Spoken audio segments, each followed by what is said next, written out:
Okay, the focus of this video is going to be on the Second Crusade, one that I think a lot of people find quite difficult, kind of gets forgotten a bit. You've got the glamour, the extraordinary story of the First Crusade, and then you have the Richard the Lionheart and Saladin on the Third Crusade, and the Second Crusade doesn't really have the same kind of obvious figures or great heroic storylines, so it can get forgotten, but is very, very important in terms of our coursework and in terms of an understanding of how crusading changes over time. The first thing to say is about why the Second Crusade was launched. It was launched in response to Zengi taking Edessa. I think that's interesting straight away, because what we're talking about here is, whereas the First Crusade you could argue was quite proactive, Urban II launching the Crusade, in this one certainly it's a response to Muslim aggression. It's a response to Edessa being taken. Edessa was the first Crusader state. It was a Christian city even before the Crusaders had arrived. It was an Eastern Christian city before. So its loss did seemingly cause some shock. So the Second Crusade was launched. The launching of that Second Crusade, though, is critical. There are three major players here, and there's a real argument as to why the Second Crusade got off the ground. And the reason why that's important is because if you think it was if you think it was Eugenius, then it adds a lot of weight to the argument that the papacy were responsible for launching crusades and changing the nature of crusades. If you think it was Louis VII, then again it starts to point towards the monarchs. Or if you think it was Bernard of Clairvaux, then perhaps you could use that as an argument to say that the papacy were still important. Or you might see kind of these alternative preachers like Peter the Hermit in the First Crusade and Bernard of Clairvaux with the Second Crusade as taking crusading in a new direction. So the arguments are that, well, first of all, Eugenius over here he is responsible for launching the crusade because he issues the papal bull. It's the first very clear papal bull to launch a crusade. Urban II used speech. Eugenius III uses a papal bull. That's an encyclical. It's a letter that's going to be sent out around Christendom. So this is an example straight away, isn't it, of the papacy changing crusading. They've learnt the lessons from the First Crusade, that Chinese whisper idea and so on, and now they're trying to ensure that the message is conveyed with clarity. Quantum predecessors, however, is quite interesting, because although, yes, it represents a change, the very nature of this call to the Crusades was that it harks back to the successes of the First Crusade. I think it's Barclay, I'll have to check that name, I think it's Barclay who uses the line that the Second Crusade was constantly looking over its shoulder at the successes of the First Crusade, and right from the start, predecessors, the focus is on repeating the work of the ancestors. Either way, Eugenius III launches the papal bull, so maybe therefore he is the most important reason. Certainly Phillips argues that the papacy were critical in starting the Second Crusade. The other argument, however, is that Louis VII, he's up here, Louis VII was actually responsible for launching the Second Crusade. He had already made some form of commitment to go on crusades a couple of years before that, and at his Christmas court at Bruges, he had talked about and tried to convince some of his nobles to go on crusade. So there is this suggestion that Louis had kind of independently reached the conclusion he'd like to go on the crusade. However, Bourges, not Bruges. However, he is unsuccessful because, according to Phillips, the nobility are waiting for Eugenius's papal bull to arrive. So maybe the argument here is that neither were able to launch a crusade without the other. The final element of this is that maybe it was down to Bernard of Clairvaux. It was when Bernard of Clairvaux travelled to Vézelay in 1147 and preached to the court. 1145, and preached to the court at Vézelay that the crusade actually got off the ground. Louis VII takes the cross, and then his nobles follow suit.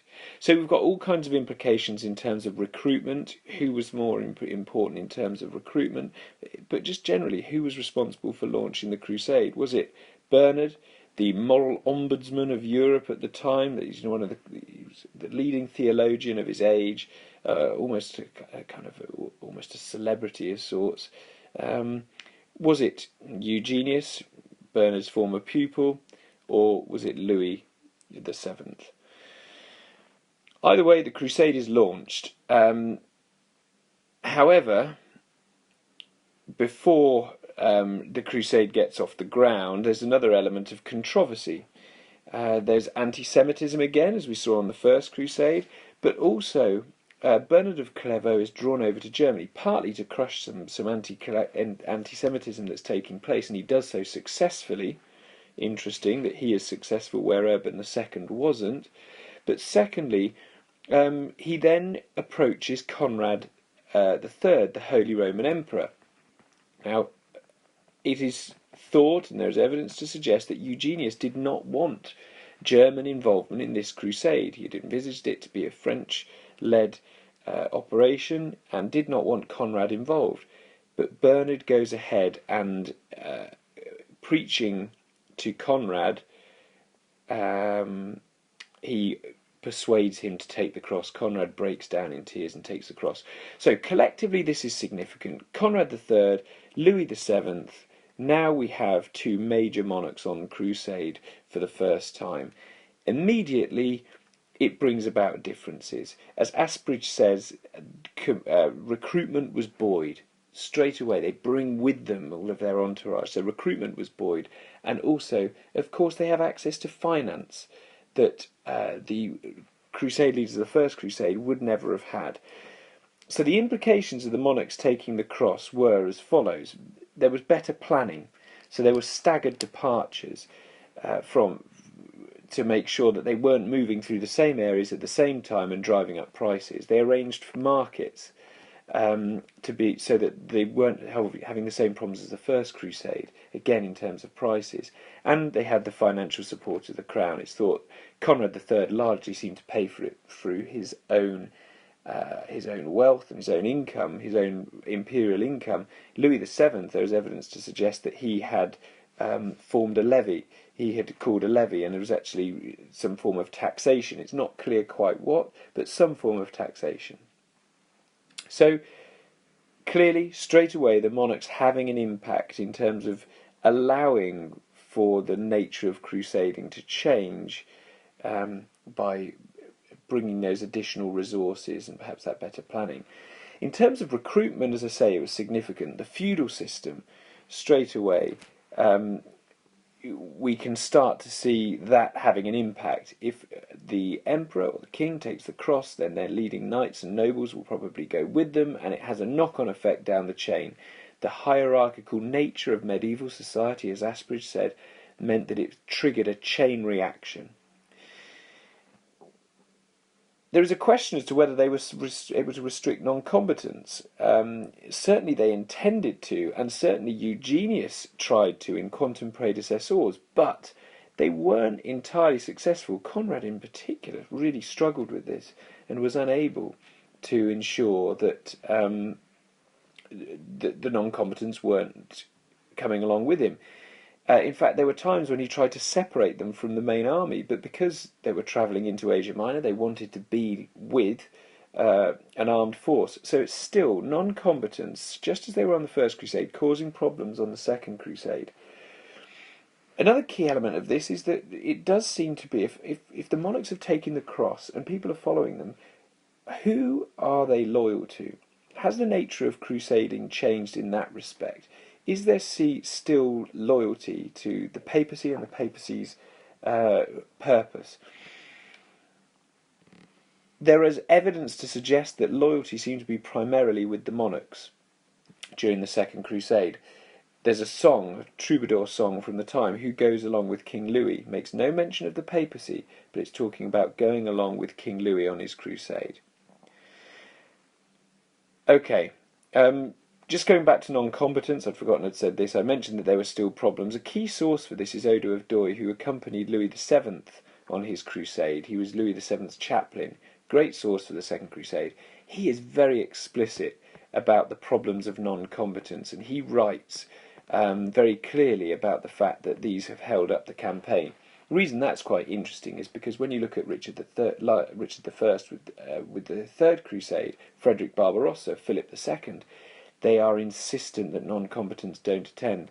So perhaps there is just this sense of learning from the experience of previous crusades, and Odo of Douai's account obviously influences future crusades. Anyway, Second Crusade itself. The other really interesting element of the Second Crusade is that the purpose undoubtedly shifts. Obviously, the purpose isn't to take Jerusalem, but there is still an emphasis on the Holy Land. So we can certainly say that there is still an emphasis on the Holy Land during the Second Crusade. And we'll focus on this thread first of all. Conrad and Louis obviously head over to the Holy Land. Conrad is defeated very early in Asia Minor, is injured himself, returns to Constantinople, and ends up joining Louis VII. By the time Louis VII limps his way to the Holy Land, having had a terrible time through the Italian mountains and only rescued really by the Templars, interesting to see that they are having an impact on crusading now. They supported the march and helped to get them through hostile territory. When they eventually arrive in the Holy Land, they obviously face a decision. Well, where do they go? The papal target was initially Edessa. Having said that, quite a lot of the preaching, and certainly Bernard's preaching, doesn't tend to mention Edessa specifically. And it tends to talk about the need to defend the holy city. So maybe the focus is still on Jerusalem, perhaps. And even though it's defending Jerusalem, the focus is still there. There's a couple of interesting elements here. Is that first of all, they decide not to attack Edessa. Louis travels down to Jerusalem and a council is held in Jerusalem. Now this is interesting because this is evidence that the settlers were therefore having an impact on decision making. The settlers were perhaps helping to dictate the purpose, or at least the strategy that the Crusaders are adopting. What is clear is that the papal target has been overridden, and perhaps this is something, this is a theme that actually once on the Crusade, the monarchs, in this case, perhaps in conjunction with the settlers, were making their own decision. Either way, it led to a huge failure. The attack on Damascus was a failure, and they returned to Europe.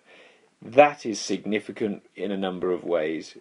Most prominently, that the popularity of crusading declined in the aftermath of the Second Crusade. A bit like after 1101 earlier on, it led to a period where there was very little crusading activity, known as the Fallow period, more of which later on.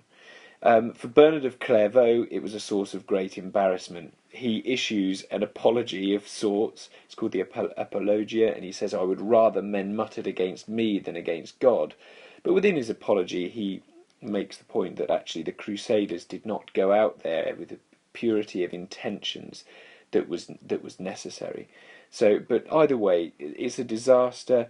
Shockwaves felt in Europe. There are some really quite severe sources that are written to criticise the initiators of the Second Crusade. There was clearly a lot of anger felt in Europe about the failure of the Crusade, that people had been misled, according to some of the sources. Okay, so there's the issue with the Holy Land. So we can see evidence of the monarchs changing crusading, shifting the purpose, the settlers shifting the purpose of crusading. But that isn't the whole story of the Second Crusade. For the first time during the Second Crusade, the scope of crusading widens. So under one banner, under the banner of the Second Crusade, there are actually 3 different campaigns being launched. The Holy Land, which we've mentioned already, and the one that most people were aware of. Secondly, though, the Iberian Peninsula, i.e. Spain. So we've also got a major campaign being launched in Spain. And actually, it provides the only major source of success. It's approved by the papacy, so therefore the papacy are perhaps changing crusading. They succeed in taking Lisbon, but there is also perhaps the possibility that this was actually inspired by, in this case, the Spanish nobles, Alfonso particularly. The other major area, and I think this is probably a more significant shift because Crusades had been taking place in Spain already, the major area that we see change is with the Wendish Crusade. Many German nobles, this is interesting, that many German nobles were not happy with the idea of going to the Holy Land to fight when there were enemies of Christ on their borders in northeastern Europe, and it would seem that they pushed for a raid or an attack on the Wends, the pagans on their doorstep, to actually be given crusade status. So there's an argument that it was driven by the territorial ambitions of the German nobles. The reason why this is important is because this is a significant change in crusading. For the first time, really, pagans are the subject of a major crusade. Not Muslims, but pagans. So the purpose of crusading is shifting during the Second Crusade. But maybe it's being driven by the territorial ambitions of the German nobles. You could even argue it was Conrad. There is evidence to suggest that it was Conrad who was quite keen to tie up some of these quite ambitious German nobles in a campaign in Germany, so that they wouldn't threaten his position as he was away in the Holy Land. So perhaps Conrad played a role in this. There is a more convincing case to say that Bernard of Clairvaux, who, if we remember, the papacy did not even want him to be in Germany at the time, he was pretty significant. One of the things that he does is he changes the kind of theological basis of crusading, because he starts talking about converting the pagans forcefully. So they almost have a choice: convert or die. And that's a shift. It obviously goes against Christ's teaching, but Bernard of Clairvaux therefore may be changing the purpose of crusading here. And of course the final argument is that it was simply the papacy. It was approved, the papal bull, I think it's Divina Dispensatio or something along those lines, the papal bull was what gave this crusade status. So was it therefore the papacy who were bringing about this change? There's an interesting chapter in Jonathan Phillips's book on the Second Crusade that really makes the case that the papacy, or tries to make the case that the papacy was the main reason behind this change. So Phillips, very much of this view. Asbridge is far more of the opinion that these changes that we see happening in terms of the widening scope of crusading during the Second Crusade was not part of some overarching idea, some grand scheme by the papacy, but actually that the papacy was just simply reacting to the ambitions of the German nobles or events that were going on in Spain, and that crusading was somehow just simply being superimposed on top, I can't fit it in, but superimposed on top of existing conflicts. So maybe here, you know, that argument that the Crusades were a tool of the papacy, maybe here actually the Crusades were becoming a tool for others. So the Crusades were becoming a means by which other secular leaders could actually achieve their aims. An interesting question to leave us with as we finish looking at the Second Crusade. And there it is in all its glory.